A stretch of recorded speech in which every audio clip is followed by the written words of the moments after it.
Last year, about this time, because it was right before the election in the fall, 26-year-old college student by the name of Alyssa Aldrin, who's in graduate school for MBA, and she wrote this while sitting in a small coffee shop in, I was just asking Jen about this, Nokomis, Florida. She titled this, "My Generation is Blind to the Prosperity Around Us." And she writes this: "I'm sitting in a small coffee shop near Nokomis, Florida, trying to think of what to write about. I scroll through my news feed on my phone, looking at the latest headlines of presidential candidates calling for policies to fix the so-called injustices of capitalism. I put my phone down, I continue to look around. I see people talking freely, working on their MacBooks, ordering food they get in an instant, seeing cars go by outside, and it dawned on me. We live in the most privileged time, in the most prosperous nation, and we become completely blind to it. Vehicles, food, technology, freedom to associate with whom we choose. These things are so ingrained in our American way of life, we don't give them a second thought. We're so well off here in the United States that our poverty line begins 31 times above the global average. 31 times. Virtually no one in the United States is considered poor by global standards, yet in a time where we can order a product off of Amazon with one click and have it at our doorstep the next day, we are unappreciative, unsatisfied, and ungrateful. Our unappreciation is evident as the popularity of socialist policies among my generation continues to grow.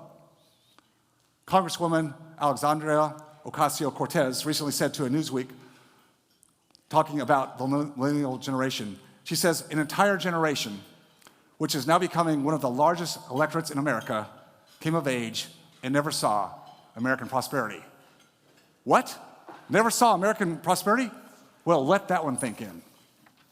When I first read that statement, I thought to myself, that was quite literally the most entitled and factually illiterate thing I've ever heard in my 26 years on this earth. Many young people agree with her, which is entirely misguided. My generation is being indoctrinated by a mainstream narrative to actually believe we have never seen prosperity. I know this firsthand. I went to college. Let's just say I didn't have the popular opinion, but I digress. Why then, with all the overwhelming evidence around us, evidence that I can even see sitting in a coffee shop, do we not view this as prosperity? We have people who are dying to get into our country. People around the world destitute and truly impoverished, yet we have a young generation convinced they've never seen prosperity, and as a result, we elect some politicians who are dead set on taking steps towards abolishing capitalism. Why? The answer is this: my generation has only seen prosperity. We have no contrast. We didn't live in the Great Depression, or lived through 2 world wars, the Korean War, Vietnam War, or we didn't see the rise and fall of socialism and communism. We don't know what it's like to live without the internet, without cars, without smartphones, without DoorDash. We don't have a lack of prosperity problem. We have an entitlement problem, an ungratefulness problem, and it's spreading like a plague. If you enjoyed watching or learning from this video, please leave a like and subscribe to my channel for more content. If you have a question about any of my content or this specific video, just please leave a comment down below. And as always, stay focused on your freedom. I'll see you next time.